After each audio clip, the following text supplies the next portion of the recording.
Eto, makinig kayo mga Filipino senior citizens dahil ating pong muling tatalakayin at aalamin ang latest update dito po sa Universal Social Pension. At syempre, ipaparinig ko po sa inyo ang isa po sa may akda at nagsusulong dito sa pagsasabata sa Universal Social Pension. Mula po ito sa Kongreso mga vlogs, ang atin pong United Senior Citizen Party List Representative na si Milagros Aquino Magsaysay. Panoorin nyo po hanggang dulo para alam nyo kung ano ang nangyayari dito sa Universal Social Pension Bill. Dahil syempre mabubuhayan kayo ng loob po and matutuwa kayo sa ibabalita mula sa Kamara through the effort po ng Representative Magsaysay mga vlogs. Narito po. Social pension para sa lahat ng senior citizen sa bansa, ating alamin kasama si United Senior Citizens Party List Representative Milagros Magsaysay. Congresswoman Magsaysay, magandang tanghali po. Magandang tanghali at magandang tanghali sa lahat ng mga nakikinig ng programang ito. Ma'am, bilang chairperson ng House Committee on Senior Citizens, ano po ang kahalagahan ng pag-aproba ng komite sa panukalang Universal Social Pension para sa lahat ng senior citizens, kabilang na po yung mga SSS at GSIS pensioners? Yes, ay mahalaga ito kasi halos lahat talaga ng mga seniors na hindi tumatanggap ng social pension ay talagang araw-araw yun ang inaano nila na ipasana yung Universal Social Pension.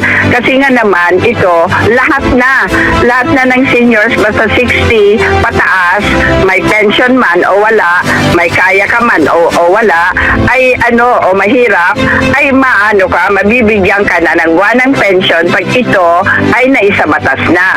So talagang napakahalaga ito.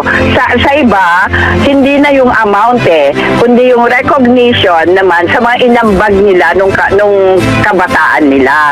So ito talaga importante na maisabatas itong Universal Social Pension para sa lahat ng mga seniors, para naman po masaya ang mga seniors at talaga naman pong kailangan nila ito, lalong-lalo na ngayon at ang taas-taas po ng presyo. Ma'am, sa kasalukuyan pong batas, hindi sakop ng social pension ang maraming senior citizens na may SSS o GSIS pensions na po. So paano po gagawing patas nitong bagong panukala na mabigyan lahat ng senior citizens? Mag-register sila, Mag-register sila. Kung kaya nilang mag-register sa NCSC, sa Commission on Senior Citizen, mas mabuti para sila ay maibilang, Ngayon, kung hindi nila kayang mag-register kasi online ang registration ng NCSC, kaya lang may regional offices na ang NCSC. Pwede nang mag-register doon. Ngayon, kung hindi naman sila makaka-register doon sa OSCA office, mag-register sila para sa ganon ay maibilang sila na senior citizen para kung maaprobahan na itong Universal Social Pension at maisabatas na ito, automatic na makakatanggap sila.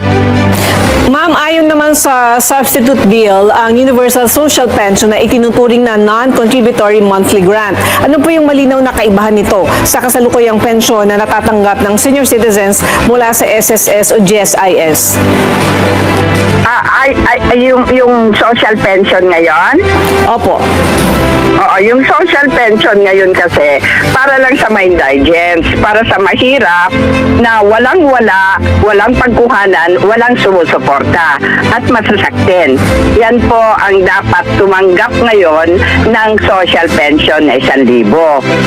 Kaya nag-verify kasi ang DSWD, nakita nila na may mga nagpe-pension, tumatanggap ng pension na may pension ng SSS, SIS, ganon, o kaya merong negosyo, may pinagkukuhanan. talaga namang hindi dapat. Dapat yung walang-wala. Yun ang dapat na walang sumusuporta, walang mapagkuhanan. Ito dapat ang tatanggap ngayon ng social pension. Pero itong universal social pension, lahat na po, lahat na. Basta senior citizen ka, basta 60 years old ka, maski anong status ng buhay mo, ay mabibigyan ka ng buwanang pension pag naisang batas na ito. Meron pong mga nagsasabi na maaaring mabigat ito sa pondo ng pamahalaan. Paano po sinagot ng komite ang usapin ng sustainability at kakayahang pondohan ang Universal Social Pension? Actually, ito, na-approve na nung 19th Congress. Naihanapan na po ng pondo yung 500. Kaya in-approve na po namin sa Congress nung May 2024.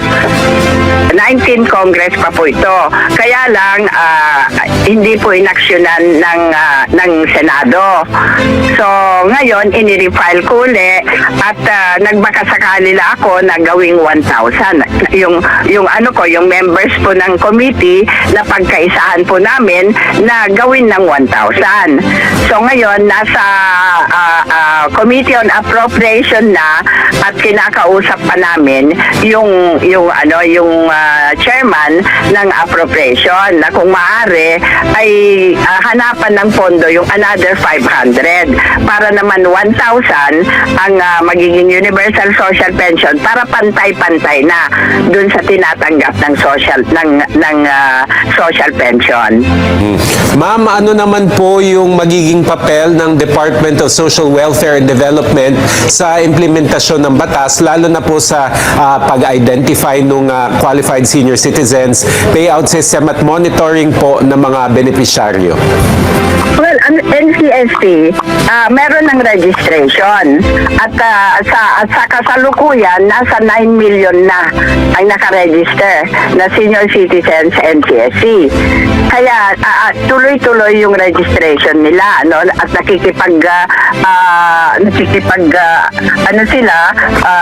sa mga local, sa mga LGUs para makuha pa yung mga ibang data, yung mga ibang senior citizen na nag-register doon. Kaya